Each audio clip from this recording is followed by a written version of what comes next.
நீ இவனை காடு வெட்டிக்கிறோ மூத்த மகன் அவன் மருத்துவ கொலை பண்ண அவன் தூக்க மருந்து கொடுத்துக்கிட்டே இருந்தாங்க.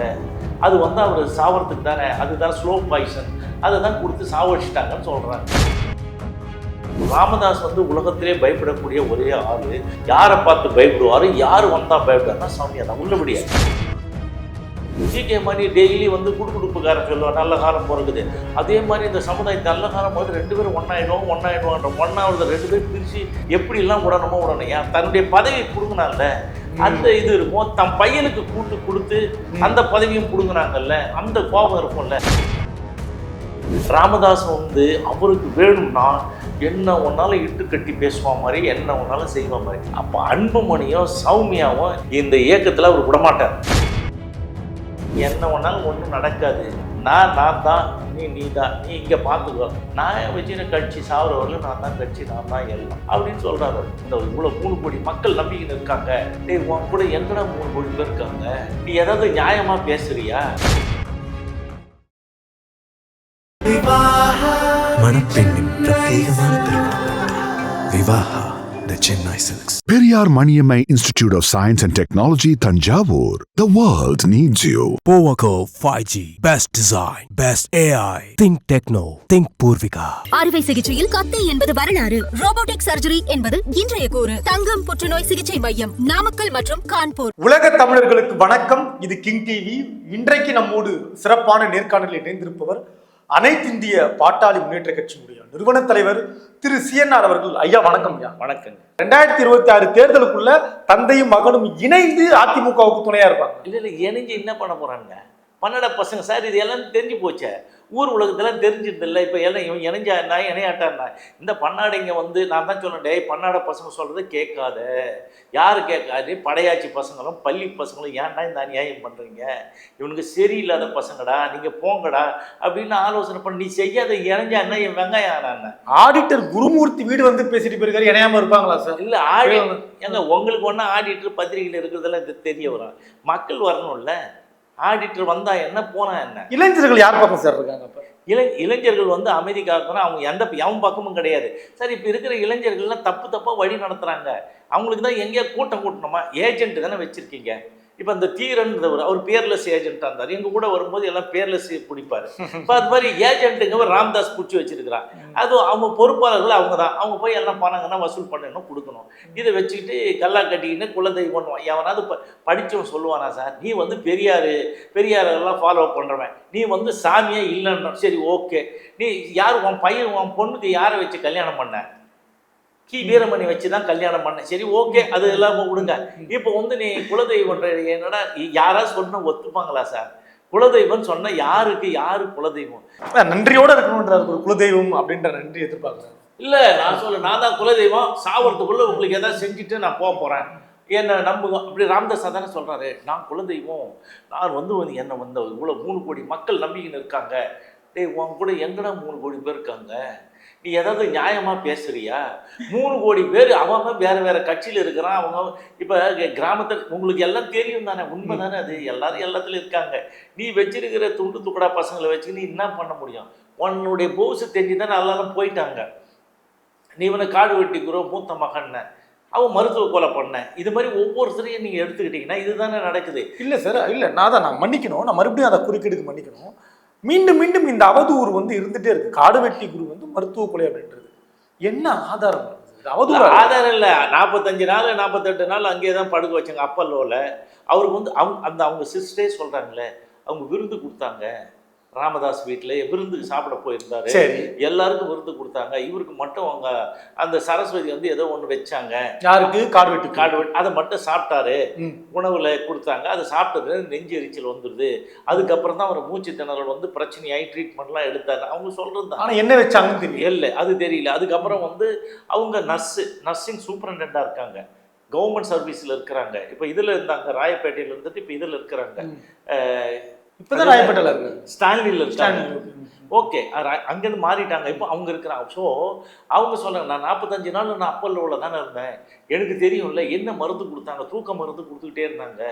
அது வந்து அவர் சாவறதுக்கு தானே, அதுதான் ஸ்லோ பாய்சன், அதை தான் கொடுத்து சாவடிச்சிட்டாங்கன்னு சொல்கிறாங்க. கொலை, அதான் மருத்துவ கொலை. அவங்களே சொல்கிறாங்களே, எனக்கு தெரியும்ல இந்த மாதிரி பண்ணாங்க. அப்புறம் அவர் வந்துட்டு பேச முடியாமல் இருக்கும்போது முகக்கவசத்தெல்லாம் எடுத்துட்டு டியூப்லாம் பிடிக்கிட்டு, யார் எடுத்தா? ராம்தாஸ் அங்கிருந்து சிசிடிவி கேமராலாம் நிறுத்திட்டு, அப்போ நீ பேசுப்பா, எல்லாரும் வெளியில் தப்பாக பேசுகிறாங்க. அப்போ மூச்சு திணறி என்ன பண்ணுறது, ஒரு சிரிச்சா மாதிரி போஸ்ட் எடுத்துன்னு போயிட்டாங்க. போன உடனே தான் செத்து விட்டார் அவர். ஸோ அப்புறம் அவர் அன்புமணி, நான் வந்து இப்போ சொல்கிறாருல்ல, வந்து அன்புமணியும் வந்து இந்த காடு வெட்டி குருவை பிடிக்காது, எப்போ பார்த்தாலும் சண்டை போட்டுக்கிட்டே இருப்பார், சேர்க்க மாட்டார், அசிங்கப்படுத்துவார், அவமானப்படுத்திருக்காருன்னு இப்போ தானே ஒன்று வெளியே அவரே சொல்கிறது. ஸோ இப்போ வந்து அவர் அதுக்கெல்லாம் யார் பதில் சொல்கிறது? இப்போ இந்த மாதிரி ஆள் ஆச்சே, இவன் வாழணும்னா யாரை பண்ணாலும் ஒழிப்பான். பையனா இருந்தா இல்லையா? காடுவெட்டி குரு எந்த அளவுக்கு ராமதாஸ் அவர்கள் மீது ஒரு பெரும் படை கடந்த காலங்களில் இருந்தது இளைஞர்கள், அதே அளவுக்கு காடுவெட்டு குரு பின்னாலும் பெரிய இளைஞர் பட்டாளம் இருந்தது இல்லையா? இல்லைங்க, நீங்க தப்பா, நாங்கள் விட்டுட்டு வந்தோம்ல, நாங்கள் எல்லாத்தையும் ஏற்பாடு பண்ணி வச்சோம், அதை வச்சுட்டு இவங்க பார்த்துருந்தாங்க. சுப்பிரமணியம் ஐஏஎஸ் இருந்த ஒரு அமைப்புக்கு காடுவெட்டி குரு போன்ற தலைவராக இருந்தார். அப்போ வந்து என்னென்னா ராம்தாஸ் சொல்றதை அவர் சொல்லணும், அது இல்லைன்னா அங்கே இருக்க முடியாது. அதனால தானே அவர் பேச மேடையில ரொம்ப துணிச்சலா அம்மையார் ஜெயலலிதா எதிர்த்தெல்லாம் பேசுவாரு. யாரை எதிர்த்து பேசினாரு? அம்மையார் ஜெயலலிதா எதிர்த்து மேடையில எதிர்த்து பேசினாரு. பூச்சி அங்கே இவங்கெல்லாம் போராளின்னு சொல்லிட்டு ராம்தாஸ் போன கதை தெரியும்ல, டவுன் பஸ்ல ஏற்றி கொண்டு போய் எங்கள் ட்ரிச்சில் போட்டோன்னா அவங்க பொண்டாட்டி என்ன பண்ணுது, இப்போ எழுதுது இல்லை, ஒரு படிப்பிச்ச குடும்பம், ஒரு பெண்ணின் மனது பெண்ணுக்கு தான் தெரியும், நான் எங்கள் கணவர் பல நோய்களில் பாதிக்கப்பட்டிருக்காரு, எப்படியாவது விடுதலை பண்ணுங்க, உங்களை மடிப்பிச்சை கேட்குறேன்னு சொன்ன உடனே அதே சட்டமன்றத்தில் படிச்சுட்டு காரி துப்பிட்டு அப்புறம் அனுப்புனாங்க. ஸோ இதே நம்ம நிறைய இருக்குது, இதெல்லாம் வந்து ஒன்று ஒன்றா தனித்தனியாக டிஸ்கஸ் பண்ணால் நல்லா இருக்கும், அவங்கள பற்றி எக்ஸ்போஸ் பண்ணுறதுக்கும். இன்னைக்கு காடுவெட்டி குரு அவர்களுடைய மகன் மகள்லாம் இருக்காங்க, என்ன சொல்கிறாங்க அவங்க என்ன சொல்கிறாங்க? நீங்கள் தொடர்பில் இருக்கீங்களா? இல்லை, நம்ம பேசுவோம் பார்ப்போம். அவங்க மகன் என்கிட்ட தொடர்பு இல்லை, மற்றவங்களாம் தொடர்பில் இருப்பாங்க, பேசுவாங்க. என்ன வருத்தம், என்ன வழியோடு இருக்காங்க? இல்லை அவங்க தங்கச்சி அவங்கள என்ன வழின்னா ஒன்றுமே, ஏங்க அவர் வந்து 3 டைம் எம்எல்ஏ இருந்தாருங்க, 3 டைம் எம்எல்ஏ இருந்து ஒன்றுமே இல்லாமல் கடன்காரனாக இருக்கிறாரு. கடன்காரனாக இருந்தது இல்லாமல் வீடு பாதியில் கட்டுறதுக்கு போட்டது அப்படியே கிடக்குது, கட்டலை வீடு கட்டி முடிக்கல. அந்த குழந்தைங்களுக்கு அவர் செத்து போன உடனே அவர் February 1 அதில் வந்து இது கூட பிறந்த நாள் கொண்டாட கூட விடலையே, கடைசியாக சாப்பிட்றதுக்கு முன்னாடி பிறந்த நாள் அந்த வருஷத்தில் பண்ணும்போது விடலை, செத்து போன பிறகு பிறந்த நாள் 144 போட்டு யாரும் வரக்கூடாதுன்னு அவங்க குடும்பத்தில் இருக்க பேர்லாம் எஃப்ஐஆர் போட்டு இன்னும் வழக்கு இருக்குதே. ஸோ இந்த மாதிரி ஒன்றும் பண்ணுறதில்லை. 144 போட்டாங்க, அந்த ஊருக்கு எவனும் வரக்கூடாது, போகக்கூடாது. ஸோ இந்த மாதிரி ஒரு ஆளை திட்டமிட்டு கொன்னுட்டு திட்டமிட்டு எந்த செயலும் பண்ண விடாமல் பண்ணிட்டு இருக்காங்க. திட்டமிட்டுன்னு சொல்கிறீங்க, மறுபடியும் திட்டமிட்டு கொலை பண்ணுற அளவுக்கு என்ன தவறு செஞ்சார் காடுவெட்டி? தவறுலாம் ஒன்றும் இல்லை, பையன் இருக்கிறான்ல, பையனுக்கு போட்டியாக இருக்கக்கூடாதுன்னு காலி பண்ணிட்டா மாதிரி. அப்போ அதுதானே, வேற என்ன இருக்குது? அப்பட்டமான உண்மை இது. என்ன சார் பையனுக்கு அவர் போட்டியாக வந்து இவர் படித்தவர், அவர் வந்து தலைவர் இருக்கும்போது கூட்டங்கள்ல வந்து கை தட்டினா யாரு, காடுவெட்டி குரு பேசினா கை தட்டுவாங்க. இப்போ வந்து இளைஞர் பெருவிழா மாதிரி நடந்தது இல்ல, அதுல வந்து ராமதாஸ் ஐயா கொய்யா கொடுக்குறாருன்னு எவனா கை தட்டானா ராமதாஸ் பேரை சொல்லும் போது, இல்ல அன்புமணி சொல்லும் கை தட்டு. அப்போ வந்து காடுவெட்டி குரு இவன் பேசும்போதும் சொல்றான், அவ பேசும்போதும் சொல்றான், இல்ல யாரு பேசும் போதும் கை தட்டுறாங்க, ஒரு எழுச்சியோடு கை தட்டுறாங்க. ஆமா, அப்போ வந்து என்னன்னா அந்த இளைஞர்கள் அவங்க வந்து கஷ்டப்பட்டு செத்து போயிட்டாரு, தியாகம் பண்ணாரு அப்படின்ற இமேஜ் அவருக்கு இருக்குது. ஸோ அதை வந்து உடைக்கிறதுக்கு தான் இப்போ வந்து பண்ணி இப்போ எப்படி இருக்குதுன்னா, அப்போ வந்து கொஞ்சம் விவரமாக இருந்திருப்பாங்கல்ல, இவர் இதெல்லாம் பேசுகிறார். அவர் ராமதாஸ் சொன்னதை பேசியிருந்தாலும் ராமதாஸ் வந்து என்னெல்லாம் சொல்லி டிக்டேட் பண்ணி இதெல்லாம் பேசணும்னு சொன்னதை பேசியிருப்பான். ஆனால் அதே மாதிரி இது ராமதாஸ் சொன்னது அன்புமணி பேசுகிறான்னா பேச மாட்டேறான். அவர் என்ன சொல்கிறார், இப்போ கூட சொல்கிற மாதிரி சட்டம் ஒழுங்கு, நீங்கள் சொன்னீங்களே சட்டம் ஒழுங்கு பிரச்சனை வரும், பாதிக்கும். நீ என்ன சொல்கிற, நான் வந்து டீசென்ட் அண்ட் டெவலப்மெண்ட் பாலிட்டிக்ஸ் நடத்துகிறவன், நான் என்கிட்ட நீங்கள் யாரும் ஒன்றும் பண்ணிக்க முடியாது, வேட்டியை மச்சு கட்டிக்கின்னு தோளில் வந்து மண்வெட்டியை தூக்கி நிற்க பேசுகிறவன் வந்து இப்போ என்ன பண்ண போகிறான்? சட்டம் ஒழுங்கு உங்களால் தான் கிடப்போகுது தமிழ்நாட்டில். இந்த மாவட்டங்கள் ஃபுல்லாக நீ போனீங்கன்னா அவங்க வந்து தகராறு பண்ணுவாங்க, இல்லை உள்ளே போடுவாங்க. இப்போ நாங்கள்லாம் பண்ணும்போது மயிலாடுதுறையில் தான் நடந்தது. நாங்கள் மட்டும் கூட்டம் நடத்தினா ஊருக்குள்ள அவங்களாம் வந்து பூந்துக்குன்னு நானும் சொந்தக்காரன் வந்து உட்காடுறான், எங்கள் கொடி மேலே அவங்க கொடி கட்டுறாங்க. இதெல்லாம் ஏகப்பட்ட தகராறு நடந்தது. அதனால தானே நம்ம பேரில் 29 வழக்கு இருக்குது ராமதாஸ் பேரில். ஸோ இந்த மாதிரிலாம் நடந்தது இருக்குது. இப்போ என்னென்னா இன்னும் கொஞ்சம் அவேர்னஸ் அதிகமாக இருக்குது. என்னென்னா இந்த விஷயம் உடனே எல்லாருக்கும் தெரியுது. புரியுதுங்களா? இப்போ இன்னைக்கு என்ன நடக்குதுன்றதுன்னு அடுத்த செகண்ட் வருது, இல்லை எடுத்துட்டு போயிடறாங்க. ஆனா அதே சமூக ஊடகங்கள்ல இருக்கக்கூடிய பெரும்பாலும் இந்த வன்னியர் அமைப்பை சார்ந்த இளைஞர்கள் காடு வெட்டி குருவுடைய மரணத்தை கேள்விக்குரிய ஆக்கலையா? இல்லைங்க, காடு வெட்டி குரு மரணத்தை அவரே காடு வெட்டி குரு சொன்னதே அவன் குடும்பத்தையே வந்து என்ன சொல்கிறாங்க, உதவி பண்ணுங்கன்னு கேட்டதுக்கு, அம்மா இந்த தென்னை மரம், இந்த தென்னை மட்டை இதில் வர்ற தேங்காய் விற்று நான் சாப்பிட்ருக்கேன், நான் என்ன பண்ணுறது அப்படின்னு துரத்தி விட்டிங்களா? கொடுக்கலையே. காடு வெட்டி குருக்கு எவனும் பொண்ணே தரமாட்டேன்ட்டான், கொடுக்கலையே. அந்த ஊர்லாம் போயிட்டான், ஒரு வாத்தியார் பொண்ணெல்லாம் ட்ரை பண்ணால் கொடுக்கல, இவனெல்லாம் நம்பி யார் பொண்ணு கொடுப்பாங்க அப்படின்னு சொல்லி விட்டாங்க. அதுக்கப்புறம் ராமதாஸ் இருக்காங்கல்ல, ராமதாஸ் ஒய்ஃபு சரஸ்வதி, அவங்க அக்கா பெரியமா அந்த மாதிரி உள்ள குடும்பத்து உள்ள அவங்க வீட்டில் வேலை செஞ்ச ஒருத்தவங்க இருக்கிறாங்க. அந்த பொண்ணு தான் வந்து லதா அப்படின்னு சொல்லிட்டு அந்த பொண்ணு தான் வந்து காடு வெட்டி குரு கல்யாணம் பண்ணி கொடுத்தாங்க. ஸோ காடு வெட்டி குரு கல்யாணம் பண்ணி கொடுத்தது அந்த ஊர் என்னென்னா இது செட்டிச்சாவடின்ற ஊர், திண்டிவனம் பக்கத்தில் தான். அவர் ஊருக்கிட்ட கிட்ட தான்.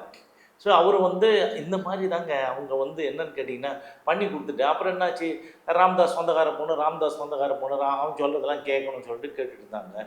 அண்ணன் சொன்னாங்க, ஒன்றுமே இல்லையே, கதையை முடிச்சிட்டாங்களே, போதுங்களா? இது மாதிரி தான் போயிட்டுருக்கு. நீங்கள் எது எடுத்தாலும் அது பின்னணியில் என்ன இருக்குது?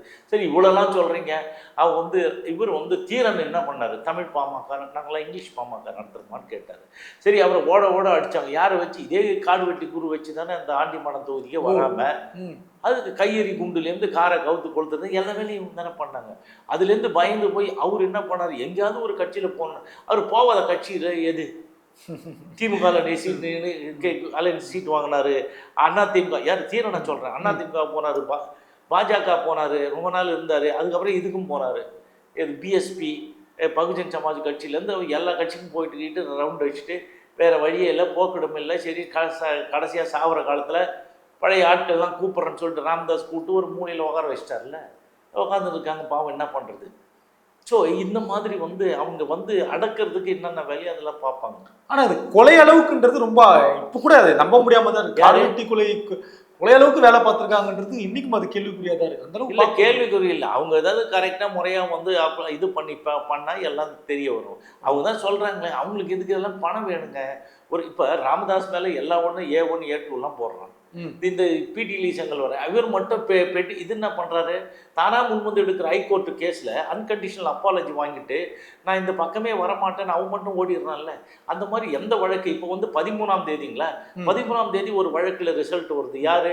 இந்த இவர் இருக்கார்ல, சிபி சண்முகத்தை அடிக்க போனாங்க, அவர் காருக்குள்ளே பூந்துட்டாரு. அங்கே இருக்க அவங்க உறவினர் முருகானந்தத்தை வெட்டி கொண்டுட்டாங்கல்ல. அந்த வழக்கினுடைய தீர்ப்பு வந்து இப்போ வரப்போகுது. எல்லாத்துலேயும் என்னென்னா இதில் வந்து அவங்க பேர் இருந்தது, சரஸ்வதி பேர் இருந்தது, அவங்க பரந்தா எல்லாரும் பேர் இருந்தது, அவங்க பேரன் பேர்லாம் இருந்தது. எல்லாத்தையும் அவங்க முதலே எடுத்துட்டாங்களே.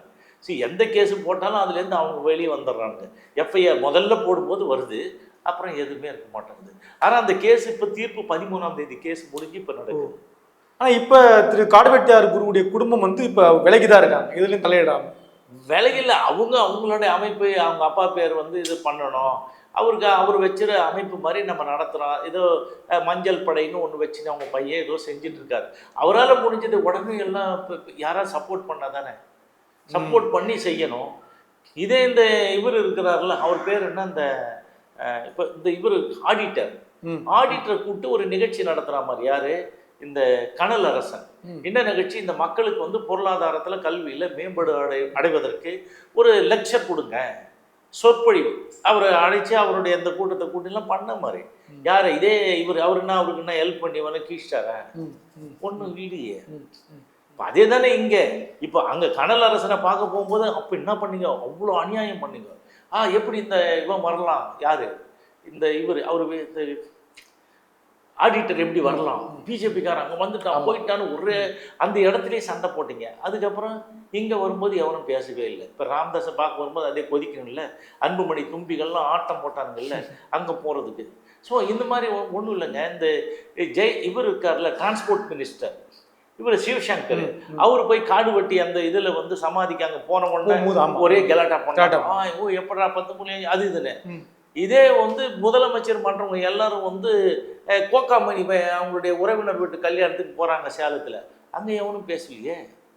ஸோ இவங்க வந்து எப்படின்னா இந்த மாதிரி இதுதான் அரசியல், இப்படி தான் போயிட்டுருக்காங்க.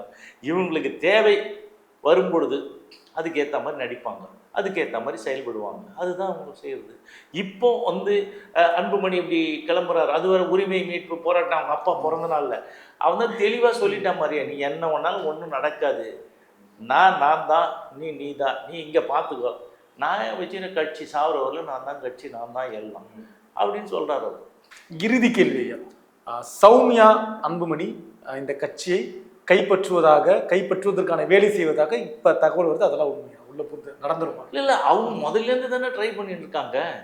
எப்போ வந்த உடனே இவருக்கு வந்து எந்த பதவியும் கொடுக்கல, அதிகாரமே இல்லைன்னு உடனே அதுலேருந்து இவங்க 2 பேருமே பெருத்த முயற்சி எடுத்து கட்சியை நம்ம கையகப்படுத்தணும்னு தான் சொல்கிறாங்க. அதனால தான் சீட்டு வாங்கிட்டு அங்கே போய் நின்னாங்க. வேலை மெனக்கெட்டு ராமதாஸ் அங்கே போய் ஒழிச்சு அந்த ஜெயிக்கவே கூடாதுன்னு வேலை பார்த்துட்டு தானே வந்தார் சௌமியா. இப்போ சௌமியா ராமதாஸ் வந்து உலகத்திலே பயப்படக்கூடிய ஒரே ஆள். ராமதாஸ் யாரை பார்த்து பயப்படுவார், யார் வந்தால் பயப்படுவார்னா சௌமியா தான். உள்ளபடியா சௌமியா தன்னுடைய காலை பிடிச்சு அழுததா சொல்கிறாரு. ஏங்க அது கடைசி நேரத்தில் வரும்போது என்ன நடந்தாங்க, அதுக்கு முன்னாடி நடந்ததெல்லாம் இருக்குதுல்ல எவ்வளோ விஷயங்கள். அப்போ வந்தால் எப்படி வராங்க இவங்கெல்லாம் வந்து அங்கே போயிட்டு அழுது பேசுகிறாங்க. காலையில் எழுந்த உடனே சத்தம் வருது, என்ன வருது, பாரத மாதாக்கு ஜெயிச்சுன்னா நம்ம வீட்டில் வந்து போச்சு, என்னடா இது அப்படின்னு சொல்லி எழுந்து பார்த்தா அப்புறம் வந்து அந்த எல் முருகன் ஒருத்தர் வந்தார் உள்ள. அதுக்கப்புறம் ஒரு பையன் வந்தான், அந்த பையன் பேர் என்னன்னு கேட்குறாரு, அவர் தான் அண்ணாமலைன்னு சொல்கிறாங்க. ஸோ இந்த மாதிரி ஆள் அவர். ஸோ இவர் ஏற்கனவே தனியாக ரூமில் போட்டு அடிச்சு வச்சுருக்கான் அந்த அன்புமணி. இப்போ நிறையா அதெல்லாம் நடக்குது. ஸோ இது மாதிரிலாம் போகும்போது நீங்கள் எதை வச்சு நம்புவீங்க? ராமதாஸ் வந்து அவருக்கு வேணும்னா என்ன ஒன்றாலும் இட்டு கட்டி பேசுவான் மாதிரி, என்ன ஒன்றாலும் செய்வான் மாதிரி. அப்போ அன்புமணியும் சௌமியாவும் இந்த இயக்கத்தில் அவர் விடமாட்டார், இவர் தான் நடத்துவார். நீ வந்தா நான் சொல்ற பேச்சை கேளு. அவர் என்ன சொல்றாரு, நான் வந்தா உன்னை தானே முதலமைச்சர் ஆக்கணும்னு சொல்றேன், நீ ஏன் இப்போ ஏன் கேட்டு அடங்க மாட்டுற? அவரு சொல்றது. இவர் என்ன சொல்றாரு, ஐயா கனவை நான் நனவாக்குவேன், ஐயா கனவை நனவாக்குவேன்னு சொல்லிட்டு அன்புமணியும் சொல்றாரு. ஸோ இவங்க 2 பேரும் ஒருத்தர் மாற்றி மாற்றி எல்லாம் பேசுவாங்க. சரி, ராமதாஸை பொறுத்தவரையில் அன்புமணி என்ன சொல்கிறாரு, இவர் மட்டும் வேறு மாநிலத்தில் பிறந்திருந்தா இந்தியாவுக்கே பெரிய தலைவராக இருந்திருப்பார். இவர் வந்து எதுவுமே பதவிக்கு வரல. இவருக்கு வந்து ஒரு கவர்னரோ ஜனாதிபதியோ பதவியை நான் கேட்கல, நான் கேட்குறது பாரத் ரத்னா அவார்டாவது ஒன்று கொடுங்கன்னு கேட்குறாரு. சரி, இப்போ இன்டர்னு ராமதாஸ் என்ன சொல்கிறாரு, அன்புமணி மாதிரி ஒரு பெரிய திருந்த நிர்வாகி, சிந்தனையாளர், பேச்சாளர், அப்படியாப்பட்டவனு ஏன் ஓட விரட்டுற? பேச்சாளர் ஒரு நிருபர் கேள்வி கேட்டால் சாணியை கையில் வாங்கின்னு வர்ற ஆளு தான் அன்புமணி. உனக்கு ஒரு பேச்சாற்றல், எழுத்தாற்றல், சிந்தனை எதையும் எதிர்கொள்ளக்கூடிய தகுதி இல்லாமல் இருந்தால் கூடங்க தப்பாக செஞ்சாது வளர்த்துக்கணும்ல, எதுவுமே வளர்த்துக்கலையே நீங்கள். இல்லை அப்பா நீங்கள் தான் எனக்கு கொல்லி வைக்கணும், பிஜேபியோட நம்ம கூட்டணி போடணும்னா அந்த நிலைமை வந்துடும் இருக்காருன்னா என்ன நடந்துடும்? இல்லை நீ கொல்லி வைக்கணும், நான் செத்து விடுவேன், நான் ஜெயிலுக்கு போவேன். நான் பாருங்க, ஜெயிலுக்கு போகக்கூடாது, அதுதான் அவனோட வேலை.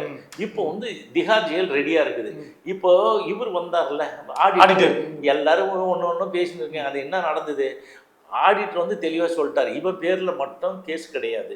இப்போ ஜெயிலுக்கு போகிறது வந்து நீங்கள் அன்புமணியை மட்டும் டார்ச்சர் பண்ணுறீங்க எல்லாரும் வந்து சொல்கிறாங்க. ஆனால் அன்புமணி வந்து ஜெயிலுக்கு போகிறதுக்கு நான் தவிர்க்கிறதோடு இல்லாமல் ஒரு ராஜ்யசபா எம்பி கொடுத்து நான் மத்திய மந்திரியாக கூட ஆக்குறேன், ஆனால் நீங்கள் வந்து எங்கள் கூட கூட்டணிக்கு உத்தரவாதம் வாங்க அப்படின்னு சொல்லி கேட்கும்போது அவர் இல்லைன்னு சொல்கிறதுக்கு தானே போய் எல்லாரையும் அனுப்பி விட்றாரு அன்புமணி.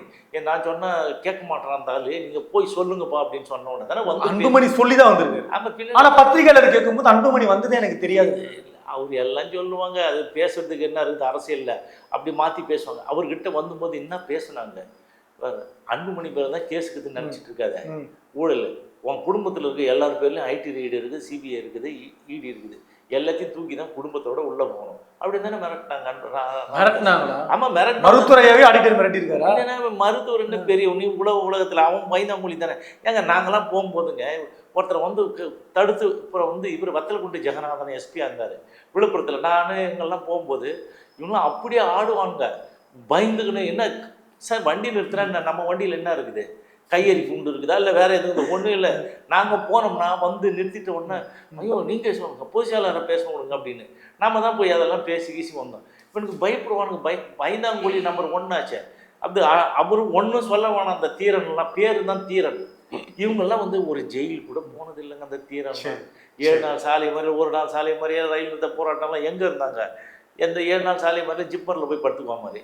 அப்போ அவர் வேலை செஞ்சிருந்தார். ஸோ இவங்கெல்லாம் இப்போ பார்த்தா நான் இந்த ஜிகே மணி நான் வந்து 45 நீ எங்கடா வந்த டே 1990க்கு அப்புறம் வர நான் தான் ஒன்றை போடுறேன், நீ வந்துட்டு 8ஆம் கிளாஸ் வாத்தியார் இருந்தால் அந்த வேலையை விடலை. ஸோ நீங்கள் வந்து ராமதாஸ் அவ்வளோ நல்லா தெரியுன்ற இது ஏதாவது நியாயங்குதா? அதுவும் இல்லாமல் இன்னொரு பொய்யை சொன்னால் பாருங்கள், ஏற்கனவே இந்த ரிசர்வேஷனுக்கெல்லாம் நான் இப்போ கேஸ் போட்டு இதெல்லாம் நடந்திருக்கும் போது நிருபருக்கு அவர் நம்ம உறவினர் தான்ட்டான். சரி உறவினர் அவன் கரெக்டு ஓகே. அதுக்கு அடுத்தது இப்போ என்ன சொல்கிறான், நான் தான் அந்த சட்டமன்றத்தில் அப்படியே பேசி அந்த 10.5 நான் அவ்வளோ கஷ்டப்பட்டு பாடுபட்டு கொண்டு வந்தோன்றேன். நீங்கள் என்ன சொல்லுவீங்க? ஸோ இந்த மாதிரி இருக்கிறவங்க தான் இருக்கிறாங்க. இப்போ எல்லாருக்கும் தெரிஞ்ச இந்த காடு விட்டு இவனுக்கு வந்து அந்த யாருக்கும் சப்போர்ட் பண்ணல. இப்போ நேரடியாக அந்த திலகபாமா என்ன சொல்லுது, எல்லாத்தையும் 2ஆக பிரிக்கிறான். அவர் வந்து அந்த ஊரில் தான் இருக்கிறாரு. ஓடி ஆடி வேலை செஞ்சு கட்சி வளர்க்குறது யாருன்னு திலகபாமா கேட்கும்போது ஒரு வார்த்தை, இவன் தான் வந்து 2 பேரையும் பிரிக்கிறான், சதி பண்ணுறான். யாரை? ஜிகே மணி டெய்லி வந்து குடுக்குடுப்புக்காரன் சொல்லுவான் நல்ல காலம் பிறகுது. அதே மாதிரி இந்த சமுதாயத்து நல்ல காலம் போது 2 பேரும் ஒன்றாயிடுவான்ற ஒன்றாவது 2 பேர் பிரித்து எப்படிலாம் விடணுமோ விடணும். ஏன் தன்னுடைய பதவி பிடுங்கினால அந்த இது இருக்கும். தன் பையனுக்கு கொடுத்து அந்த பதவியும் பிடுங்கினாங்கல்ல, அந்த கோபம் இருக்கும்ல தமிழ்குமரன். அதனால அது வந்து வெளிப்படுத்துறது தான். அப்ப இனிய அடுத்தடுத்து இவர்களுடைய இந்த இணைவெல்லாம் தாண்டி 2026 தேர்தலையாவது பாமக ஒற்றுமையா இருக்குமான்றத நீங்க பொறுத்திருந்தா நம்ம பார்க்கணும். எல்லாம் பொறுத்து இல்லை. இப்போ நடக்க போற விஷயத்தை பாருங்க. பத்திரிகை நல்ல தீனி, இவங்க ஒண்ணு சொல்லுவாங்க, அவர் ஒண்ணு சொல்லுவாரு. ஆதி காலத்து கதையெல்லாம் வரும், நான் சொல்ற உண்மையெல்லாம் வரும். இன்னும் பல நீங்க எல்லாம் பண்ணுங்கடா, நீங்க இவனை எடுத்துக்கிட்டான் அவனை எடுத்துக்கிட்டான். 25 பேர் செத்து போனானே, அவனுக்கு ஏதாவது உதவி பண்ணிட்டு வந்து பேசுங்கடா. நான் அதை தான் கேட்குறேன். 25 பேர் இன்னும் நடு ரோட்டில் இருக்கிறாங்க, கூலி வேலைக்கு போகிறாங்க, 100 நாள் வேலையில் தான் வேலை செய்கிறாங்க. ஸோ அவங்களுக்கு ஏதாவது ஒரு இது பண்ணணும்னு தோணுச்சா? ஆனால் சத்தியம் பண்ண, நீயும் பண்ண அவனும் பண்ண ஒன்றும் இல்லை. அதுக்கு ஒரு இடஒதுக்கீட்டு போராளிகளுடைய அறக்கட்டளைன்னு ஒன்று வேற வச்சுருக்கீங்க.